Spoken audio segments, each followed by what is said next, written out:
Most people don't expect to die in a strange or disturbing way, but sometimes death doesn't come quietly. In this video, we'll go through 5 more real cases where normal people met their end in ways that were violent, confusing, or deeply unsettling. These stories are not from horror movies. They actually happened, and they show how fast everyday life can turn into something terrifying.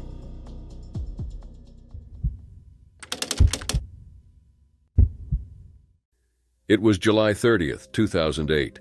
A Greyhound bus heading from Edmonton to Winnipeg became the site of one of Canada's most shocking events. On board was 22-year-old Tim McLean, a Metis man returning home after working at a carnival. He was sitting at the back of the bus, resting with his headphones on. It was supposed to be an ordinary ride, but it quickly turned into something no one could have imagined. Around the same time, a man named Vince Lee, later known as Will Baker, got on the bus in Erickson, Manitoba. At first he sat near the front, but partway through the trip, he moved and sat next to Tim. Tim remained asleep, unaware of the danger next to him. Without any warning, Lee pulled out a knife and began attacking Tim in the neck and chest. It happened fast. The passengers were in shock. The bus driver stopped immediately and everyone rushed out, but Lee stayed on the bus, continuing the attack. Some passengers tried to get back inside to help, but Lee kept them away with the weapon. What they saw through the windows was terrifying. Despite efforts to stop him, no one could get close enough. When police arrived, the scene had already taken a dark turn. Tim had been killed, and witnesses said Lee had done more than just take his life. His behavior was disturbing and difficult for anyone to process. But it later became clear that Lee had been dealing with a severe mental illness at the time, which would play a big role in what happened next. Lee was arrested without a fight. Many of the people who saw the attack were left deeply traumatized, struggling to understand how something like this could happen in public. Later investigations showed that Lee had untreated schizophrenia. He said he had been hearing voices, one of which he believed was from a higher power, telling him to act. Because of this, he was found not criminally responsible for what happened to Tim. In 2009, a Manitoba court ruled that Lee didn't understand his actions were wrong due to his mental condition. As a result, he wasn't sent to prison, but was placed in the Selkirk Mental Health Center. There, he began psychiatric treatment. This decision caused a nationwide debate. Some people believed he should never be released, while others thought he deserved care and a second chance if he recovered. Tim's mother, Carol Dedele, never stopped speaking out. Losing her son in such a traumatic way was something no parent should have to face. But what hurt even more was the knowledge that the man responsible could one day live freely again. In 2015, Lee began receiving supervised day passes to leave the hospital. By 2017, he had legally changed his name to Will Baker. The Manitoba Criminal Code Review Board stated that he no longer posed a risk to society and granted him an absolute discharge. That meant he was free, with no criminal record, as long as he continued treatment and shared his location with doctors. This decision sparked anger. Many, especially Tim's family, felt justice hadn't been served. Carol called the ruling a serious failure of the system. She believed that someone who caused so much pain should never be released without strict conditions. She began urging changes to Canada's laws about people found not criminally responsible. Will Baker later expressed regret for what had happened, but many felt that no apology could make up for the trauma he caused. The public remained divided. Some supported rehabilitation for those with mental illness, while others feared that people who commit violent acts might be released too easily. The case also drew comparisons to others, like the 2022 trial of Jeremy Skibicki, where the same legal defense was used. These cases have made the public question how the system handles individuals with serious mental health issues who commit violent crimes. As for Will Baker, his current life remains out of the public eye. Whether he is truly reintegrated into society remains unknown, but what's certain is that Tim McLean's story hasn't faded. His family continues to fight for change, pushing for a system that better balances treatment with accountability. The tragedy on that Greyhound bus left a permanent mark.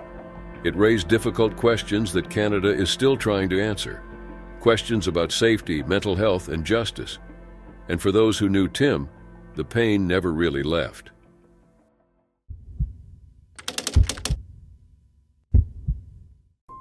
It was a Saturday evening in 2017 in the small town of Jičín in the northeastern Czech Republic. A 65-year-old mother and her 45-year-old daughter were spending time at a friend's garden home, enjoying a sauna. It was meant to be a calm and peaceful evening, but it ended in tragedy. The two had been using the sauna for a while. As time passed, the homeowner started to feel that something wasn't right. The women had been inside longer than usual. When she went to check on them, she found a horrifying scene. Both the mother and daughter were lying unresponsive on the sauna floor. The handle on the sauna door had broken, trapping them inside. As the heat grew more intense, they tried to break out by smashing the small glass window in the door, but they couldn't get through. Signs of their struggle were clear. Broken glass and other damage showed how desperate their final moments must have been. Police arrived and confirmed the worst. The women had lost their lives and nothing could be done. Emergency teams declared them dead at the scene. Later, it was confirmed that both had passed due to heat stroke. What was supposed to be a relaxing evening had turned into a fatal situation. Photos released by authorities gave a clear picture of what had happened. One showed the broken door handle that kept them from getting out. Another captured the shattered glass from their attempts to escape. Towels lay scattered across the floor, a small but heartbreaking detail showing how quickly the situation spiraled out of control. According to police spokesperson Eva Kormosova, the women had been inside the sauna for about 90 minutes before they were discovered. Their friend had grown more concerned as time passed, but by the time she checked, it was already too late. The delay had cost both women their lives. A post-mortem confirmed heat stroke as the cause. The intense heat, the broken handle, and the inability to exit created conditions no one could survive. The sauna, meant to bring comfort, had instead become a place of unbearable heat with no way out. This case raised serious concerns about the safety of private sauna setups. The door handle failure was a key part of why the women couldn't escape. The images of the shattered glass and broken parts showed how desperately they had tried to get out. It was a terrible reminder that something as routine as a sauna visit could turn deadly if safety systems fail. The town of Jisen was left shaken. Friends and neighbors were in disbelief. A normal evening had taken an unexpected and tragic turn. The broken door, the damage, and the abandoned towels all stood as grim evidence of what had happened. A mother and daughter, simply trying to relax, were gone. As investigators continued looking into the incident, questions came up about whether the sauna was properly maintained. Was the equipment faulty? Had the door handle been inspected recently? These questions became central to understanding how the tragedy unfolded and how it could have been prevented. The story also started wider discussions about sauna safety. While most people think of saunas as safe and relaxing, this showed how quickly things could change. A malfunction or delay in response can lead to outcomes no one expects. The situation revealed how vulnerable people can be when there's no way to escape rising heat in confined spaces. Authorities and the local community worked together to figure out how to prevent this from happening again. For those left behind, the pain of losing two loved ones was overwhelming. A peaceful visit turned into a disaster no one could have imagined. The broken handle, the cracked glass, and the untouched towels are now tied to the memory of that evening. They are symbols of how something meant for comfort turned into something tragic. The story of the mother and daughter is a powerful reminder. Even in everyday moments, safety matters. A small fault can lead to devastating consequences if overlooked.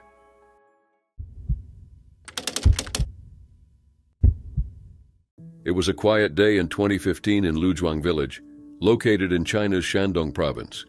6-year-old Xiao Li was playing outside with his friends, enjoying a game of hide-and-seek. But what began as a normal day quickly turned into something no one could have imagined. While running around the yard, Xiao Li noticed a lollipop on the ground. It seemed like it had just been left there. Not thinking anything of it, he picked it up, unwrapped it, and put it in his mouth. It looked like any other piece of candy, but it wasn't. That lollipop had been coated with a chemical called tetramine. Tetramine, or TETS, is an extremely dangerous toxin often used in illegal rat poison. Even in small amounts, it can cause serious damage. It attacks the nervous system and organs quickly and can be deadly in doses as small as 7 to 10 milligrams. Although it's been banned in many countries since 1984, it still makes its way into the black market, including in parts of China. After eating the candy, Xiao Li went back to playing with his friends. But not long after, his friends heard him collapse behind a bush. When they ran over, they were met with a terrifying scene. Xiao Li was unconscious and his face was pale. Worse, he was bleeding from his eyes, nose, ears, and mouth. Panicking, the children ran to get help. Xiaoli's father, Jin Sui, found his son barely breathing in the yard and rushed him to Jiuyi County Hospital. Despite quick action, the poison had severely damaged his organs, turning his blood dark. He was then transferred to Jining Affiliated Medical School Hospital for better care. Doctors did everything they could for 2 days, but despite their efforts, Xiaoli passed away. Tests confirmed the cause. The lollipop had been laced with tetramine. This wasn't an accident. Someone had placed that poisoned candy on purpose, and more were found around the yard, leading police to believe that someone had intentionally left several poisoned lollipops where children could find them. But how did they get there? Investigators looked at the layout of the property. The yard couldn't be reached easily from the road. If someone had thrown the lollipops over the fence, they would have broken. That meant someone had walked onto the property and carefully placed them there.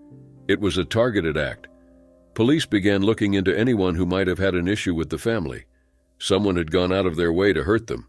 Despite a deep investigation, the person behind it has never been caught.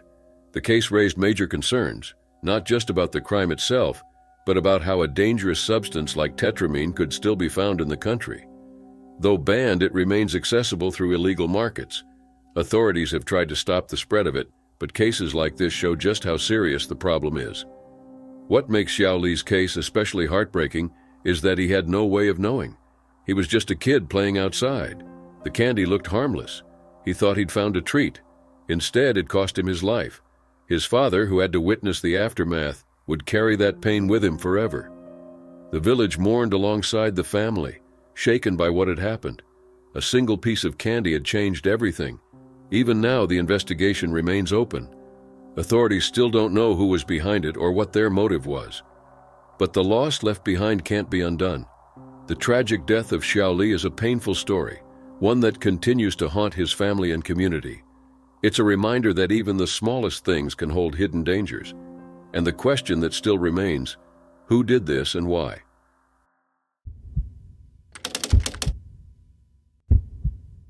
It was December 4th, 2016 in Sao Paulo, Brazil. Rosemary do Nascimento Silva, a 32-year-old bride-to-be, was about to fulfill a dream she had held for years, surprising her fiancé Udirli Damasceno by arriving at their wedding in a helicopter. She wanted the entrance to be private, known only to a few people involved in the planning. It was her way of making their special day even more unforgettable. The ceremony was set at the Recanto Beija-Flor, a large venue in Osasco, just outside Sao Paulo. The couple had invited hundreds of guests, and everything was going according to plan. What no one expected was how quickly that day would turn from joyful to tragic. At around 4 p.m., Rosemary boarded a Robinson R-44 helicopter at a nearby hangar. She was joined by her brother, Silvano Nascimento da Silva, the photographer, Nayla Cristina Neves, who was 6 months pregnant, and the pilot, Peterson Pinheiro. The flight was only supposed to last about 15 minutes. Initially, the sky was clear. The helicopter took off smoothly, and Rosemary's excitement was captured on camera. She smiled while looking out the window, unaware of the danger ahead. But about 20 minutes in, weather conditions shifted suddenly. Fog rolled in, followed by rain and reduced visibility. The pilot began to struggle, and the situation became critical. Inside the helicopter, everything changed in an instant. The onboard footage showed the calm turning into panic. Alarms went off, the camera shook, and passengers screamed as the helicopter spiraled. Peterson, the pilot, tried to regain control, but the fog was too thick, and visibility was nearly gone. Moments later, the aircraft crashed into a forested area less than a mile from the venue. The impact was fatal. First responders arrived quickly, but there were no survivors. Investigators later found that the helicopter had been approved for use until early 2017. However, it was meant to carry only 3 passengers, not 4. That day, it was overloaded. The crash wasn't immediately known to those at the wedding. Guests waited, unaware of Rosemary's surprise plan. Only a few people knew she was flying in, and they assumed there had been a delay. But when a call confirmed the helicopter had left as scheduled, organizers began to worry. Not long after, news spread of a crash nearby. At first, no one connected it to the wedding, but when the truth came out, the celebration came to a halt. Udirli, waiting at the altar, had no idea what had happened. Minutes before the ceremony, he was told the heartbreaking news. that Rosemary, along with the others, had lost their lives in the crash. The dream she had carefully planned had ended in the worst way possible. More than 300 guests had gathered at the venue, but only 6 of them knew about the helicopter arrival. The rest watched in confusion as the ceremony was called off. For Uderli, the shock was immediate. What was meant to be the happiest day of his life became one of deep pain. Authorities began an investigation into the crash. They found that worsening weather conditions likely caused the helicopter to strike a tree before going down. The thick fog and rain had made it almost impossible for the pilot to navigate safely. The overloaded aircraft and low visibility were major factors in the accident. The victims were Rosemary, her brother Silvano, photographer Nayla, and pilot Peterson. 8 fire crews responded, but there was nothing they could do once they arrived. In the weeks that followed, questions surfaced about why the flight continued despite the poor weather. Some wondered whether stricter rules could have prevented what happened. But for those left behind, those questions didn't ease the loss. Footage from the flight was later released during the investigation. The video is a chilling view of how quickly a moment can change and how something meant to be beautiful can end in heartbreak. Rosemary's dream never had the chance to come true. Instead of a grand entrance, her story became one of the most tragic wedding day incidents ever recorded.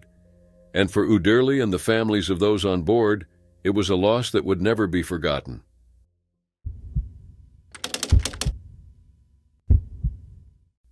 It was January 18, 2021 in Columbus, Ohio.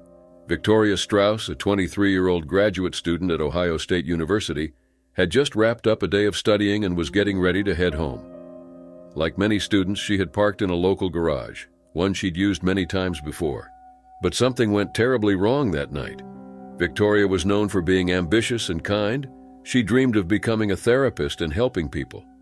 Her friends and family described her as warm, bright, and always willing to be there for others.